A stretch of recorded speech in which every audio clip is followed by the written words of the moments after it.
مرحبا أهلا النوالي.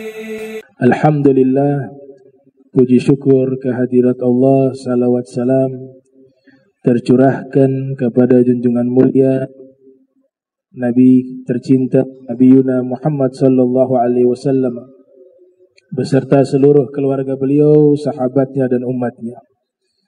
Hari ini khusus kita membahas tentang fadail bulan Rajab.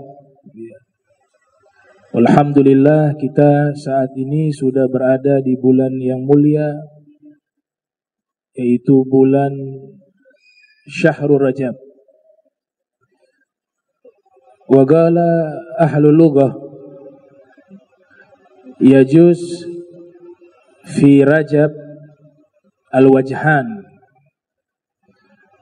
Para ahli bahasa Arab menyebutkan bahwa bisa membaca kata Rajab dengan dua cara.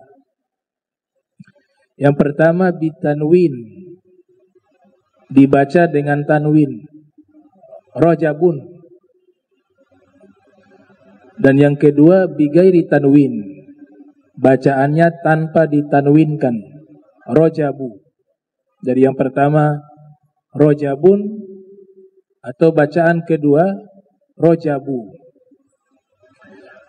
Wa qala al-Imam Ali Al-Qari fi kitab Al-Adab fi Rajab, beliau mengatakan wa alam anna Rajaba munsharifun indal akthar, bahwa sesungguhnya atau ketahuilah bahwa sesungguhnya lafaz Rajab itu ditanwin menurut pendapat mayoritas para ulama. Lishtiqaqihi min Rajaba fulan, lishtiqaqihi min Rajaba fulanan habahu wa 'azzamahu. Karena kata Rajab itu terbentuk dari kata memuliakan dan mengagungkan, azzama. Wa li ta'zimil Arab iyyahu kadza yuqalu Rajabun al-murajjabu.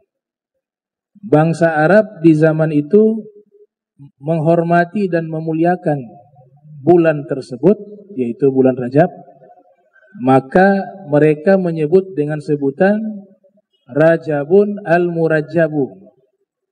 Artinya bulan Rajab yang diagungkan, yang dimuliakan. Nah, bacaan yang paling azhar, ya, seperti qaul al-Imam Ali Al-Qari, beliau mengatakan tadi di awal itu bahwa wa huwal azhar indal akthar.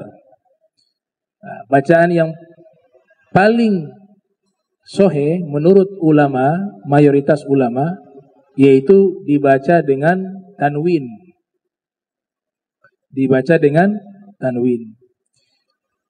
Karena mengikuti beberapa riwayat di dalam hadis Rasul, Al-Imam Ahmad bin Hanbal di dalam Musnad yang lahir tahun 164 Hijriah, wafat 241 Hijriah, ada riwayat hadis dari Sayyidina Anas bin Malik mengatakan, kana Nabiyyu sallallahu alaihi wa alihi wasallam idza dakhala Rajabun qala Allahumma barik lana fi Rajabin. Fi Rajabin.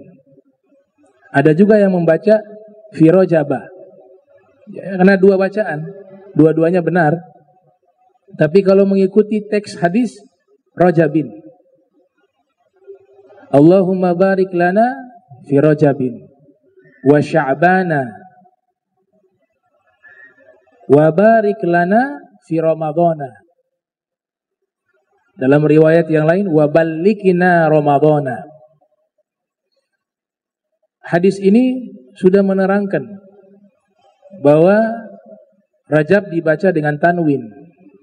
Ya, tadi awal idza jaa Rajabun.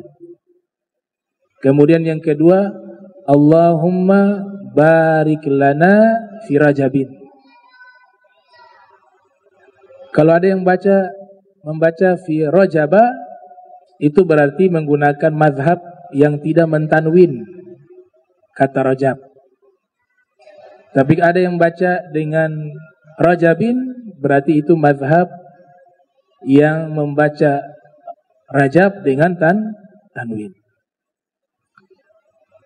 Imam Syafi'i yang lahir tahun 150 Hijriah, wafat 204 Hijriah, di dalam kitab Al-Um, beliau mengatakan, inna du'a yustajab fi khamsi layalin. Sesungguhnya ada doa yang Allah ijabah di waktu 5 malam. Ini khusus 5 malam ini doa diijabah oleh Allah Subhanahu wa taala. Yang pertama, Lailatul Adha, malam hari raya Idul Adha. Yang kedua, Lailatul Fitr, di malam hari raya Idul Fitri. Yang ketiga, mohon maaf tadi yang pertama Lailatul Jum'ah ya. Yang pertama malam Jumat. Yang kedua malam hari raya Idul Adha. Yang ketiga malam hari raya Idul Fitri. Yang keempat awali lailatin fi Rajabin, awal malam di bulan Rajab. Imam Syafi'i membacanya bagaimana? Fi Rajabin. Yang kelima lailatin nisfi min Sya'bana, malam nisfu Sya'ban. Ini ucapannya Al-Imam Syafi'i. Jadi Imam Syafi'i membaca Rajab dengan apa? Tanwin. Rajabin. Ya. Oh, Imam Syafi'i ahli bahasa. Pakar bahasa Arab. Ya. Bukan hanya terkenal sebagai ahli fikih atau ahli hadis ya. Nasirus sunnah atau al-faqih. Tapi Imam Syafi'i juga adalah ulama pakar bahasa Arab. Di zaman Imam Syafi'i ada salah satu tokoh imam bahasa Arab bernama Imam Al-Asma'i. Beliau mengatakan, sahahtu asy'ara Huzail ala fatin, sahahtu asy'ara Huzail ala fatan min Quraisyin yuqalu lahu Muhammad bin Idris Asy-Syafi'i. Saya mengoreksi syair-syair Bani Huzail kepada seorang pemuda. Berarti waktu itu Imam Syafi'i masih muda. Imam Al-Asma'i sudah sepuh dan salah satu tokoh ulama bahasa Arab yang sangat alim dalam bidang ilmu bahasa Arab di zaman itu. Tapi beliau katakan apa? Saya mengoreksi syair-syair saya dari Bani Huzail kepada seorang pemuda dari suku Quraisy yang disebut namanya Muhammad bin Idris Asy-Syafi'i. Nah, berarti Imam Syafi'i ini salah satu ulama yang sangat mendalam ilmunya di dalam bidang ilmu bahasa Arab. Ats-Tsa'labi bahkan mengatakan al-ajab anna ba'dhan nasi yakhuzuna al-lughah 'ani Syafi'i wa huwa min baitil lughah. Saya takjub bahwa ulama banyak mengambil ilmu bahasa Arab kepada Imam Syafi'i. Dan memang beliau adalah rumahnya bahasa Arab. Ini sanjungan-sanjungan ulama terhadap Imam Asy-Syafi'i rahimahullah. Al-Imam Khatib Al-Baghdadi dalam kitab Tarikh Baghdad, di situ beliau meriwayatkan kana al-Imam Syafi'i aqam bil lughah al-arabiyyah 20 sanatan. Al-Imam Syafi'i memperdalam ilmu bahasa Arab selama 20 tahun. Jadi 20 tahun beliau memperdalam ilmu bahasa Arab. Hakadha. Jadi kalau mau baca itu riwayat yang paling azhar ditanwin. Allahumma barik lana fi Rajabin. wa sya'bana wa ballighna ramadhana. Tapi kalau ada yang baca Rajaba juga gak apa-apa. Kalau yang belajar ilmu nahwu sorof itu harusnya bacanya dengan tanwin. Ya, karena biasanya orang yang belajar ilmu bahasa Arab mengambil yang lebih ashah wal azhar, yang lebih sahih dan yang lebih diakui oleh mayoritas ulama ahli bahasa. Rajab ini memiliki banyak nama. Dalam tradisi bangsa Arab, makin banyak nama makin mulia. Dan saya rasa juga ini dari semua bangsa, kalau diberikan gelarnya makin banyak makin mulia. Bukan hanya bangsa Arab, tapi semua. Kathratul asma tadullu ala syarafil musamma. Makin banyak nama makin menunjukkan kemuliaan. Nah, demikian juga Rajab. Yang pertama namanya adalah Rajabun. Kenapa dinamakan Rajabun? Kanu yu'azzimuna, atau li'annahu kana yurajjabu fil jahiliyah. Li'annahu kana yurajjabu fil jahiliyah ay yu'azzamu. Dinamakan dengan bulan Rajab karena di masa jahiliyah bulan ini sangat dimuliakan. Padahal mereka itu belum memeluk agama Islam. Tapi bangsa-bangsa Arab jahiliyah sudah menjadikan bulan ini bulan yang istimewa, bulan yang mulia. Ar-Rajab itu artinya adalah mulia, sesuatu yang diagungkan, sesuatu yang dimuliakan. Nama lainnya Al-Asab. Nama lainnya Rajab Al-Asab. Itu dijelaskan juga oleh Sayyidi Syekh Abdul Qadir Al-Jilani dalam kitab Al-Gunyah. Dinamakan Al-Asab artinya tumpahan rahmat. Al-Asab artinya tumpahan rahmat. Li'anna rahmata tusabbu fihi sabba. Karena di bulan ini, di bulan Rajab, Allah tumpahkan rahmatnya. Jadi yang mau bertobat ini syahrut taibin. Bulan orang-orang yang kembali kepada Allah, itu paling tepat di bulan Rajab. Sehingga nanti masuk ke bulan Ramadan sudah dalam keadaan bersih. Atau masuk ke bulan Sya'ban. Nama lainnya adalah Al-Asam. Al-Asam ini artinya adalah tuli. Kenapa dinamakan Al-Asam bulan Rajab sebagai bulan yang tuli? Li'annahum kanu yatrukuna al-qitala fihi fala yusma'u fihi qa'qa'atus silah wala yusma'u fihi sautu istighatsah. Karena di bulan tersebut mereka meninggalkan peperangan. Orang-orang jahiliyah ketika terjadi konflik peperangan, tiba bulan Rajab itu mereka tidak berani berperang. Kenapa? Karena memuliakan bulan tersebut. Padahal mereka orang-orang jahiliyah pada waktu itu. Tidak terdengar suara senjata dan tidak terdengar suara orang meminta tolong di bulan itu. Ini sebagaimana yang Allah firmankan di dalam Al-Quran, Inna iddatash syuhur indallahi 12 syahra fi kitabillahi yawma khalaqas samawati wal arda minha arba'atun hurum. Kemudian dilanjutkan fala tazlimu fihinna anfusakum. Fala tazlimu fihinna anfusakum. Sesungguhnya jumlah bulan di sisi Allah ada 12 bulan yang sudah Allah tetapkan sebelum diciptakan langit dan bumi. Dan di antara 12 bulan itu ada 4 bulan yang Allah muliakan, yaitu bulan Rajab, disebut juga Rajab Al-Farad karena dia bulan haram yang terpisah. Adapun yang 3 berurutan, Zulqa'dah, Zulhijjah dan Muharram.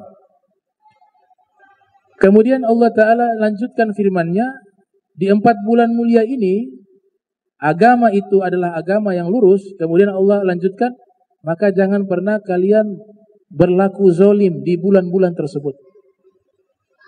Makanya di dalam kitab fikih itu penjelasannya, orang yang melakukan dosa, melakukan kejahatan, jarima di bulan Rajab, dosanya berbeda dengan bulan yang biasa. Bahkan kafaratnya juga berlipat ganda di bulan Rajab. Kenapa? Karena bulan ini termasuk bulan yang Allah muliakan, Allah agungkan. Bulan yang sangat dihormati sejak zaman dulu, bahkan sebelum Islam hadir. Maksudnya Islam hadir di saat Rasul sallallahu alaihi wasallam, ya, di masa Rasul. Sebelum itu kakeknya Rasul sudah memuliakan bulan itu. Namanya Mudhar. Nama lain juga dari bulan ini adalah Rajab Mudhar. Bulan Rajab Mudhar. Mudhar itu adalah kakek buyut Rasul Muhammad sallallahu alaihi wasallam, yang dimana beliau adalah orang pertama yang memuliakan bulan Rajab, sehingga namanya Rajab Mudhar. Nama lainnya juga adalah bulan Syahrul Atirah. Syahrul Atirah. Atirah itu adalah sembelihan hewan yang dilakukan oleh orang-orang jahiliyah di masa itu, khusus di bulan Rajab. Namanya Atirah. Di dalam riwayat Al-Imam Tirmidzi yang lahir tahun 209 Hijriah, wafat 279 Hijriah, Imam Tirmidzi meriwayatkan satu hadis. Rasul bersabda, "Inna ala kulli ahli baitin adhiyatan wa atiratan." Sesungguhnya bagi setiap keluarga, satu keluarga, mereka itu harus punya kurban dan juga atirah, sembelihan di bulan Rajab. Nama lainnya adalah Ar-Rajabiyah. Akan tetapi tiga mazhab Hanafi, mazhab Maliki, wa mazhab Bali, mereka menyatakan bahwa atirah sudah tidak menjadi hukum lagi dalam Islam. Itu tradisi orang-orang jahiliyah. Sehingga yang tersisa dan disyariatkan yang menghapus hukum atirah adalah hari raya kurban. Itu pendapat ulama tiga mazhab.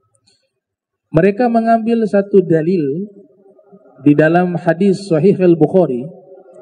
Al-Imam Bukhari yang lahir tahun 194 Hijriah, wafat 256 Hijriah, meriwayatkan hadis di mana Nabi bersabda, "La far'a wa la atirah." Tidak ada lagi far'a.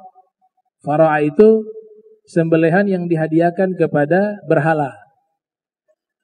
Dan tidak ada lagi atirah, sembelihan yang dikurbankan secara khusus untuk memuliakan bulan Rajab.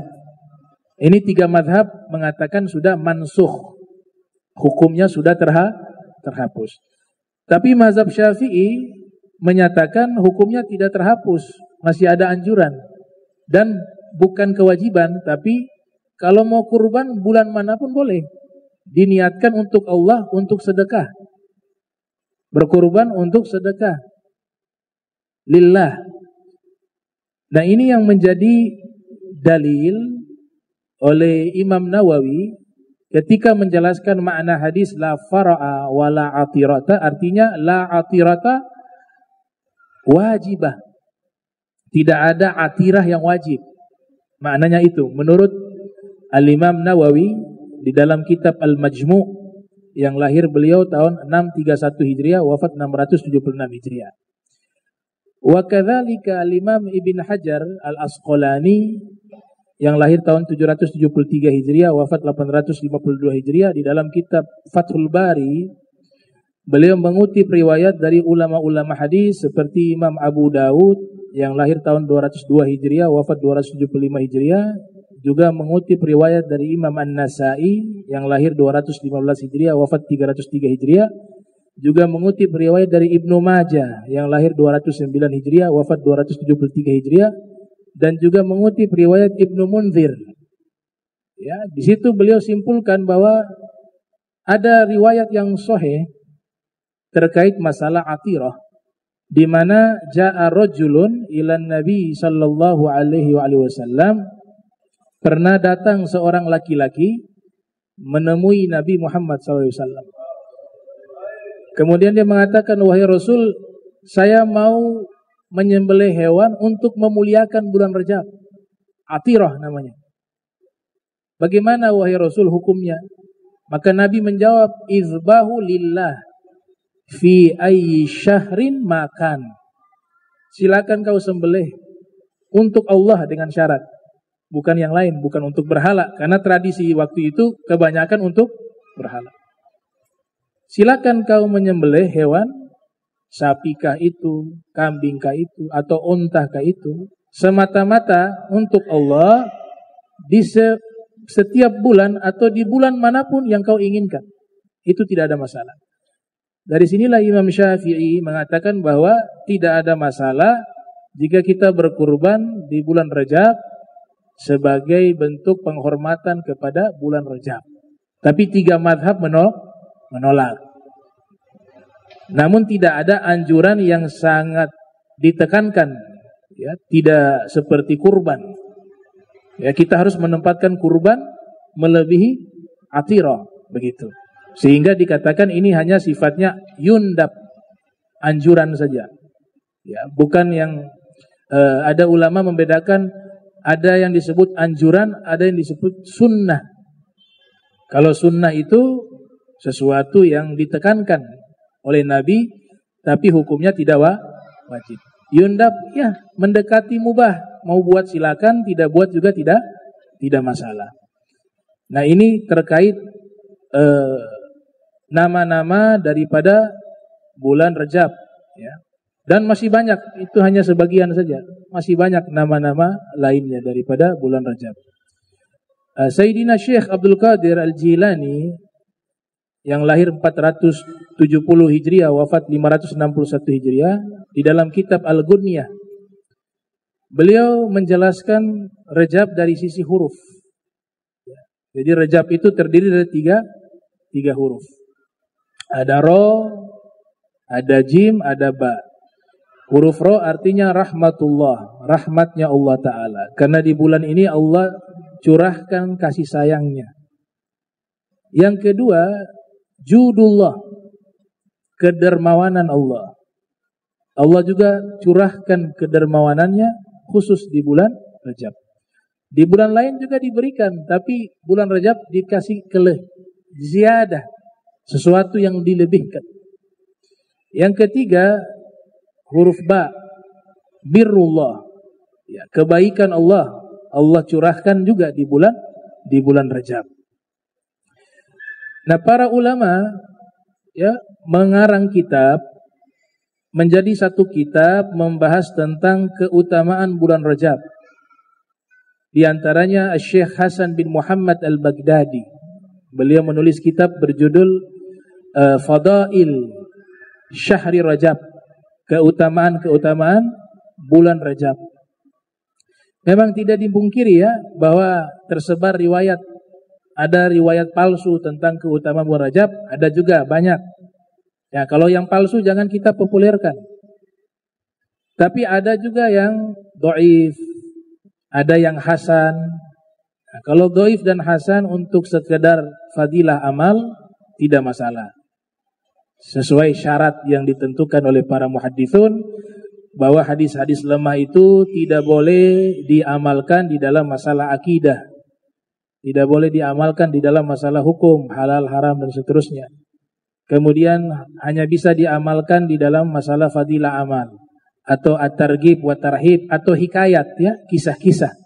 Kemudian yang mengamalkan harus tahu bahwa itu adalah hadis yang lemah. Kemudian tidak boleh dipopulerkan kepada umat hadis-hadis yang lemah, terkecuali hadis-hadis lemah ini sudah dikuatkan dengan riwayat-riwayat yang kuat di bawah naungan hadis sahih, maka silakan diamalkan. Karena ada hadis-hadis yang sahih yang menerangkan hal yang sama, atau hadis hasan dan seterusnya. Nah, itulah yang menjadi hasil riset penelitian Al-Hafiz Ibnu Hajar Al-Asqalani. yang lahir tahun 773 Hijriah, wafat 852 Hijriah. Jadi Imam Ibnu Hajar membuat penelitian. Beliau kumpulkan hadis-hadis yang berkaitan tentang keutamaan bulan Rajab. Setelah sudah terkumpul, beliau seleksi. Mulai dari sanad, matan. Diseleksi juga dan diteliti para ruwat, para rawinya. Setelah itu beliau simpulkan, oh ini hadis palsu, namanya maudhu'. Oh ini hadis hasan. Oh ini hadis dhaif, dan seterusnya. Jadilah kitab berjudul Tabyidul Al-Bayan fi Fadli Syahr Ramadan, ya. Naam. Tabyidul Bayan bima warada fi syahri Rajab.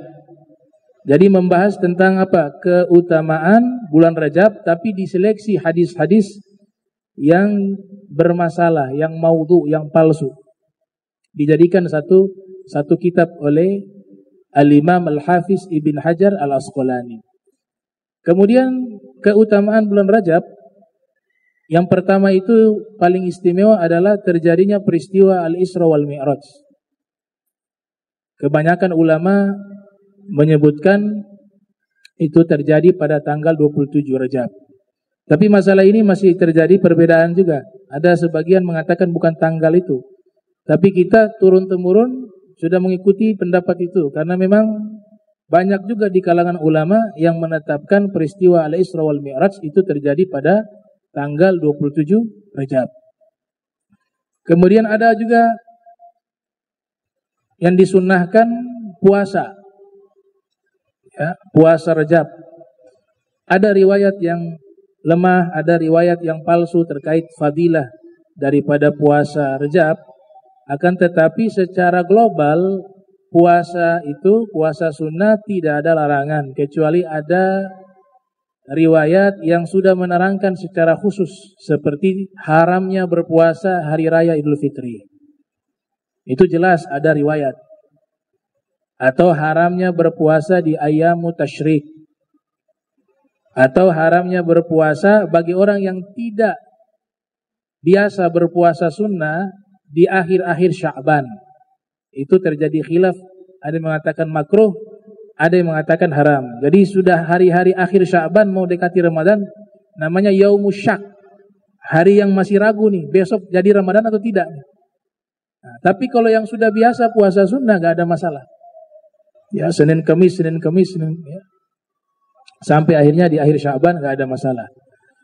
Nah, berkaitan dengan puasa Rajab, ada riwayat sangat banyak, bervariasi, ada yang lemah, ada yang hasan juga, ada yang palsu juga. Ya, ada yang palsu. Nah, tapi riwayat yang hasan, ya, itu riwayat Abu Daud misalnya, di mana Nabi mengatakan sum minas syahri, ya, minal ashhuril hurum, sum minal hurum, puasalah kalian di bulan-bulan haram. Bulan-bulan haram kan 4, Rajab, Zulqa'dah, Zulhijjah, Muharram. Nabi katakan sum minal hurum watruk, sum minal hurum watruk, sum minal hurum watruk. Puasalah kalian di bulan-bulan haram. Kalau tidak mampu, tinggalkan. Puasalah kalian di bulan-bulan haram. Kalau tidak mampu, tinggalkan. Puasalah kalian di bulan-bulan haram. Kalau tidak mampu, tinggalkan. Apa makna kalau tidak mampu, tinggalkan? Wa ulama seperti Imam Zurzani itu menyatakan yundabu saumu al-ashhuril hurum kulliha. Dianjurkan puasa di bulan-bulan haram secara keseluruhan. Misalnya kalau 30 hari, 30 hari. Akan tetapi disebutkan oleh para ulama, para fuqaha lainnya, ya, jika kita puasa 30 hari bulan Rajab ataupun Sya'ban, nanti di Ramadan justru kita melemah, maka tidak dianjurkan. Tidak dianjurkan. Atau nanti al-masyaqqah, memberatkan orang yang berpuasa. 30 hari itu berat, karena nanti juga nyusul juga dia tidak lama lagi Ramadan. Jadi yang jadi prioritas itu adalah Ramadan. Akan tetapi jika dia mampu melaksanakan semuanya dengan baik, Rajab 30 hari dia mampu, Ramadan juga dia mampu, maka gak ada masalah. Ya, karena puasa sunnah gak dilarang oleh Nabi. Yang dilarang tadi itu riwayat-riwayat. Hari raya Idul Fitri dilarang. Ayyamu Tasyrik dilarang. Kalau mazhab Maliki puasa Syawal 6 hari dilarang. Habis hari raya Idul Fitri, besoknya ada puasa sunnah. Puasa Syawal. Man shoma Ramadhana thumma atba'ahu bi sittin min Syawal faka'annahu shoma ad-dahra kullahu. Siapa yang berpuasa 6 hari setelah 1 hari bulan Syawal, 1 hari Syawal bulan Syawal, yaitu setelah hari raya Idul Fitri 1 hari. Dia tambah lagi puasa sunnah 6 hari.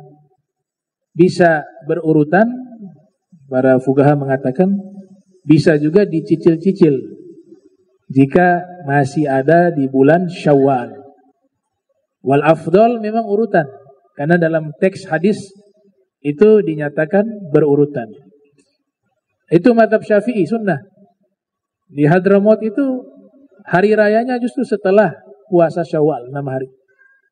Jadi hari raya Idul Fitri sholat, habis sholat hari raya itu tidur, gak ada silaturahmi. Kenapa? Karena mereka mempersiapkan untuk puasa besok. Besok harinya mereka puasa. Jadi puasa Syawal seakan-akan wajib di sana. Semua puasa. Selepas 6 hari baru mereka silaturahmi. Nah, itu puasa Syawal. Mazhab Maliki tidak menganjurkan puasa ini. Dengan 2 alasan. Yang pertama, menurut mereka riwayat ini lemah, tidak bisa jadi hujjah. Riwayat kedua, itu memberatkan umat yang sudah puasa sebulan, ditambah lagi puasa. Itu menurut mazhab Maliki. Dan ini dijelaskan oleh Ibnu Rushdi dalam kitab Bidayatul Mujtahid. Di situ diuraikan alasan-alasan dari mazhab Maliki kenapa puasa Syawal ini tidak dianjurkan. Tapi berbeda dengan mazhab Syafi'i. Dapat fadilah, pahala puasa sebulan penuh. Dan ini dianggap sebagai hadis yang layak dijadikan hukum dalam mazhab Syafi'i.